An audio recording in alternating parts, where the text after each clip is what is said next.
Hollywood invented a white Lone Ranger in a mask, but historians point out that the real inspiration was Bass Reeves, a former slave who became the most feared marshal in the West. He arrested more than 3,000 criminals and never took a bullet. Nobody told you this in school, and Reeves is just the beginning. The Old West had black cowboys, gunslingers, and pioneers who were simply erased from the books. Number 1. Bass Reeves was born enslaved in Arkansas in 1838 and escaped during the Civil War. 10 years after the war ended, he became the first black deputy U.S. Marshal west of the Mississippi. His territory was one of the most violent in the country, the indigenous lands of Oklahoma, where criminals of every kind would go into hiding thinking no one would come after them. Reeves would. He spoke several native languages, which helped a lot on missions. He had a peculiar method. He would disguise himself as a beggar, a priest, anything that would make the guy let his guard down. Over more than 30 years of service, he arrested more than 3,000 fugitives. 3,000. And they say he never missed a single shot. Many historians believe he was the real inspiration behind the Lone Ranger, but when Hollywood told that story, the hero became white. Reeves died in January 1910. At 71 years old, in Muskogee, Oklahoma, poor and practically forgotten. Number 2. Bill Pickett was born in 1870 in Texas, the son of former slaves, and grew up watching how ranch dogs kept cattle in line. That's where he got an idea no one had tried before, taking down a bull using his own teeth. He would grab the steer by the horn, twist the animal's neck, and bite the lower lip so hard the animal would lock up and fall. This technique became known as bulldogging and is still one of the most popular events in American rodeo today. Pickett became a headliner in the Miller Brothers Wild West shows, performing in arenas across the United States, Mexico, Canada, and even South America. But outside the arena, reality was different. In many towns, he couldn't stay in the same hotels as his white colleagues. Even so, he kept riding and competing for more than 40 years. In April 1932, at 61 years old, he was breaking a wild horse on a ranch in Oklahoma when the animal threw him and trampled him. He died doing what he'd done his whole life. Number 3. Nat Love was born in 1854 on a farm in Tennessee. He was born enslaved. When the Civil War ended, he was 11 years old and didn't have a penny. So he did something few people would have expected from a black boy at that time. He went west. At 15, he made it to Texas and got a job on a cattle ranch. He learned to break wild horses, drive cattle herds through dangerous territory, and shoot like very few. In 1876, on the 4th of July, he took part in a competition in Deadwood, South Dakota. He won every event, roping, shooting, and riding. That day, he earned the nickname Deadwood Dick. Later, he wrote his own autobiography telling all of this at a time when almost no black cowboy had a voice. But here's the part no one talks about. After years living that life, Nat ended up working as a train porter in Los Angeles. He died in 1921 at 66 years old, practically forgotten. The Old West had a short memory for men like him. Number 4. Bose Ikard was born enslaved in Mississippi in 1843, and after the Civil War became one of the most respected cowboys in Texas. Charles Goodnight, one of the toughest ranchers of that time, trusted him more than any other man on his crew. Ikard drove herds along trails where bandits and Comanches attacked without warning. On one of those trips, he saved Goodnight from a robbery, risking his own life. Goodnight publicly said Ikard outdid any white ranch hand he'd ever hired. At a time when a black man hearing something like that from a Texan was something that just didn't happen. Decades later, the writer Larry McMurtry used his story as the basis for the character Joshua Dietz in the novel Lonesome Dove, which became one of the most watched miniseries on American TV. Ikard lived to be 85 and died of natural causes in January 1929 in Texas. Goodnight paid for his funeral and personally wrote the epitaph on the headstone. Number 5. Mary Fields was born enslaved in Tennessee around 1832. After the Civil War, she gained her freedom and ended up in Montana, where she built a reputation that few men of the time could match. Over 6 feet tall and with a temper that didn't take any disrespect from anyone, she became the second person in the United States to receive an official federal mail route, and the first black woman to do it. The job wasn't for just anyone. She drove stagecoaches through territory where wolves, bandits, and snowstorms were part of the routine. Mary always carried a gun and didn't hesitate to use it when the situation called for it. On her days off, she hung out in saloons, drank whiskey with cowboys, and smoked cigars like it was the most normal thing in the world. And back then, for a black woman, that was unthinkable. The town of Cascade, Montana, even closed businesses on her birthday in her honor. Mary died on December 5, 1914, at 82 years old from liver failure. Number 6. Crawford Goldsby had black, Cherokee, white, and Mexican blood running through his veins. He was born in 1876 in Texas and grew up in Indian Territory, which is now Oklahoma. By 18, he was already one of the most wanted criminals in the whole region. The nickname Cherokee Bill became synonymous with trouble. He robbed trains, held up businesses, and went up against the law without blinking. Authorities pinned at least 13 deaths on him, including a deputy's. Judge Isaac Parker, known as the Hanging Judge, was the one running justice in Fort Smith, Arkansas, and he wanted Cherokee Bill at any cost. After being betrayed by someone he knew who put sleeping pills in his food, he was finally captured. Even in custody, he tried to escape and killed a guard in the attempt. On March 17, 1896, at only 20 years old, he climbed the gallows. When they asked if he had anything to say, he calmly answered that he hadn't come there to give a speech, just to die. Number 7. Isom Dart was born enslaved in Arkansas around 1849. When the Civil War ended, he was still a teenager and had nothing. No land, no money, no family who could help. So he did what many men of that time did. He headed west to try his luck. But his luck came with a price. He started out stealing cattle and horses in Wyoming, and he was good at it. He changed names like changing shirts. He lived for a while among Native Americans, learned how to disappear into the brush like he'd never existed. The authorities couldn't catch this guy. But here's the part not many people know. He tried to change his life. He bought a small ranch and tried to live honestly. The problem is, when you've got a past like that, the past comes to collect. In October 1900, Tom Horn, one of the most feared hired killers in the West, got the job to finish Isom. An ambush on Cold Spring Mountain was all it took. One clean shot, and Isom Dart went down at 51 years old. Number 8. This is George McJunkin. The guy was born enslaved in Texas in 1851 and never had access to any school. Even so, he taught himself to read and became one of the most respected cowboys in New Mexico. But what makes his story truly impressive has nothing to do with cattle. In 1908, after a major flood near the town of Folsom, McJunkin found huge bones sticking out of the ground in a ravine. He realized that wasn't normal. They were bones from giant bison that had gone extinct thousands of years ago, and along with them were spear points made by human hands. The problem was, nobody took him seriously at the time. McJunkin spent years trying to get scientists to pay attention to that place. He died in 1922 without seeing any recognition for his discovery. Only after his death did researchers finally go to the site and confirm that humans had been living in the Americas for at least 10,000 years. That changed everything science believed up to that point. Numero 9. Jim Beckwourth was born enslaved in Virginia in 1798, but his life took a turn that few people would expect. While still young, he gained his freedom and went west to work as a trapper, hunting beaver pelts in the mountains. During his travels, he ended up being adopted by the Crow tribe, where he rose through the ranks until he became a war chief. That's right, a former enslaved man leading warriors in one of the most respected tribes of the Great Plains. Beckwourth also discovered a pass in the Sierra Nevada mountains that still bears his name today, a route that helped thousands of settlers reach California.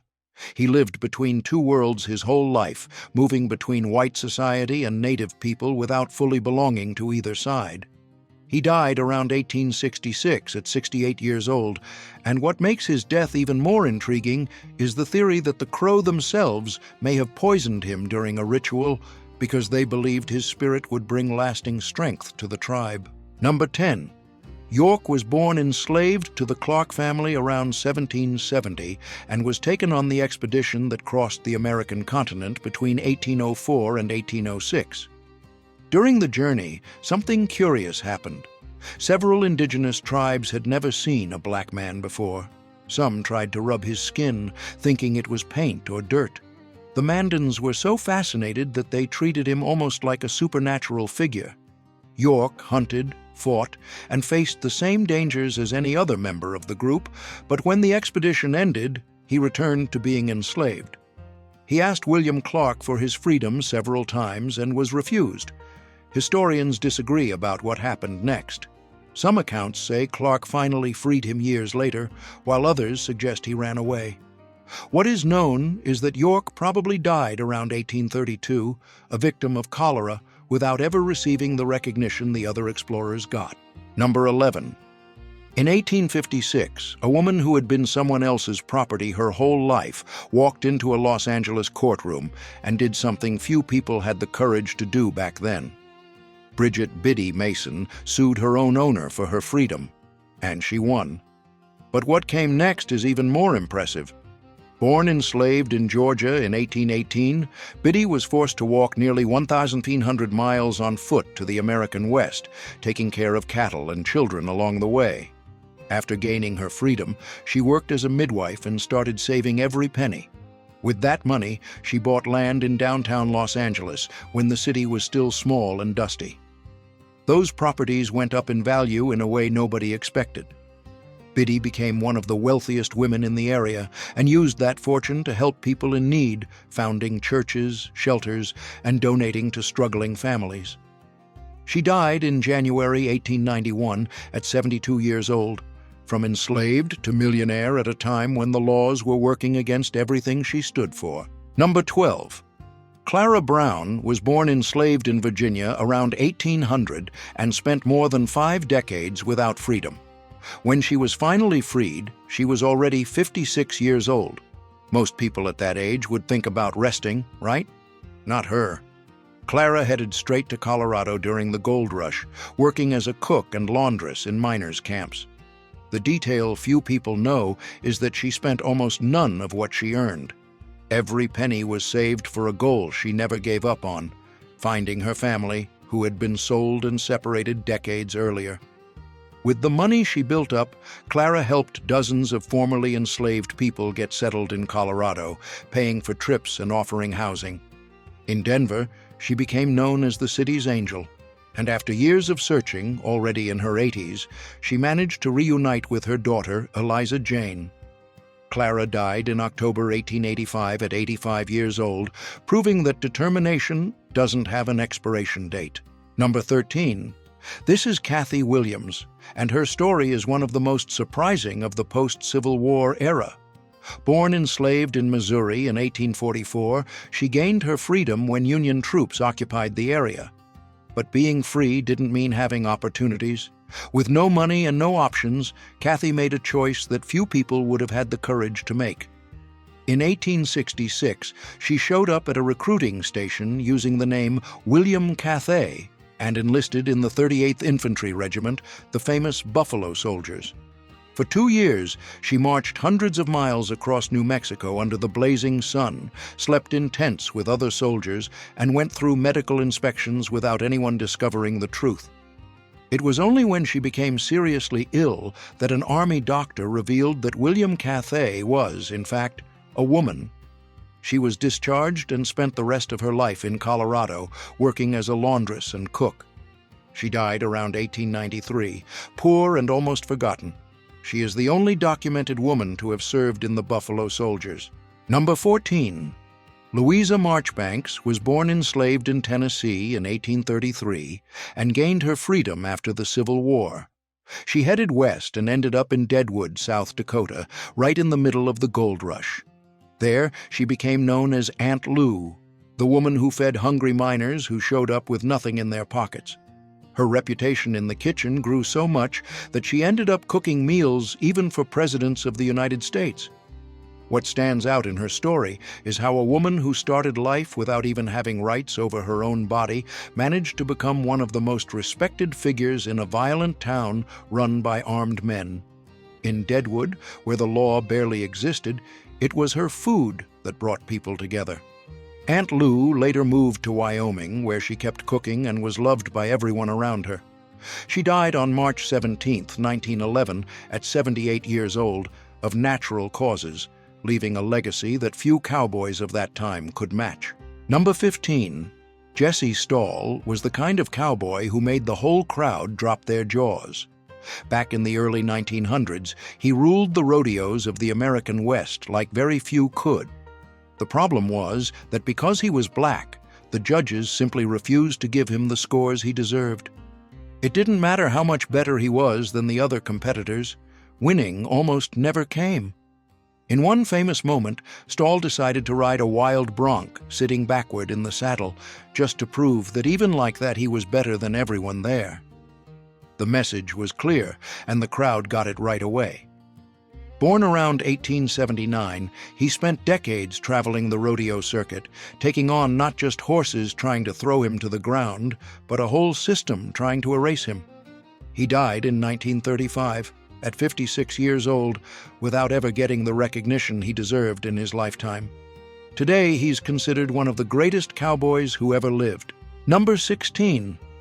Most people don't even realize that there were black doctors in the Old West, let alone a black woman practicing medicine at a time when many white people couldn't even get into college.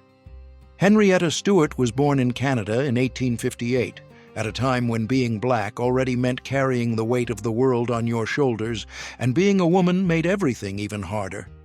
Even so, she achieved something very few people of her time did: a medical degree. Stewart moved to New Mexico, where she treated miners injured in the mines and also indigenous communities that had almost no access to any kind of medical care. Racism was constant, but she just didn't stop. She kept knocking on patients' doors, treating anyone who needed it, without asking about color or background. In a territory where life expectancy was short for anyone, Henrietta lived to be 93. Passing away in 1951 of natural causes, having survived just about everything the West threw at her. Number 17. Charlie Sampson was born in Los Angeles in 1957, far from the ranches out in the country. Even so, he decided to get into one of the most brutal sports out there: bull riding. In the 70s and 80s, the professional rodeo circuit was almost entirely white. Sampson not only got in, he dominated. In 1982, he won the PRCA world title in bull riding, becoming the first black man to win a world rodeo championship. The road there wasn't easy. On top of the prejudice he faced in arenas all over the country, his body paid a heavy price. Broken ribs, concussions, ruined knees. Bull riding is risky for anyone, but he kept coming back. What a lot of people don't know is that his win opened doors for other black cowboys who had been ignored by the history of the American West for more than a century. Number 18. Ben Hodges was born around 1856 in Kansas and grew up in a world where a black man had few chances to get ahead in the Old West. But he found a very different path.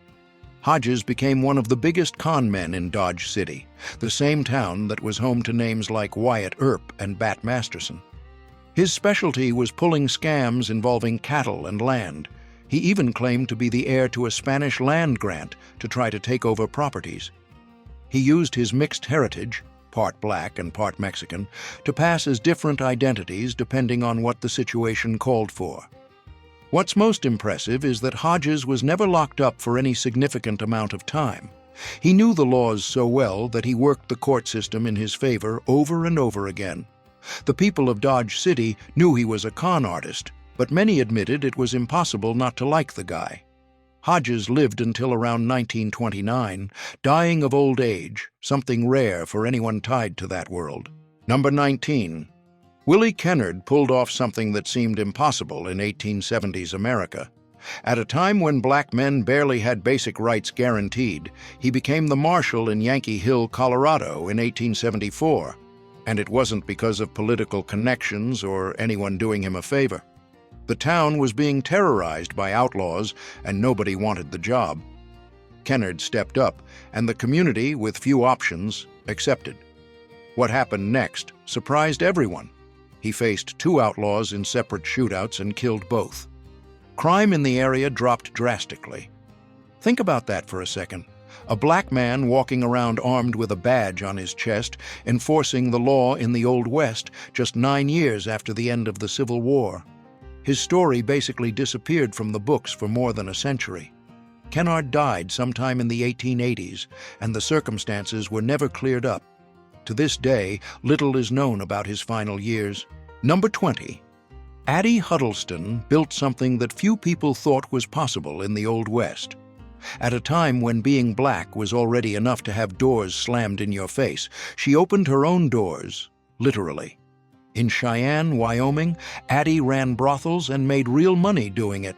We're not talking pocket change. She built up property and a sizable fortune in a territory where most black women could barely get domestic work. The most curious part is how she moved between two hostile worlds, the underworld of saloons and brothels dominated by white men, and a society that saw her as inferior because of her skin color. Even so, Addie thrived. Powerful men in town visited her establishments, which gave her a kind of informal protection.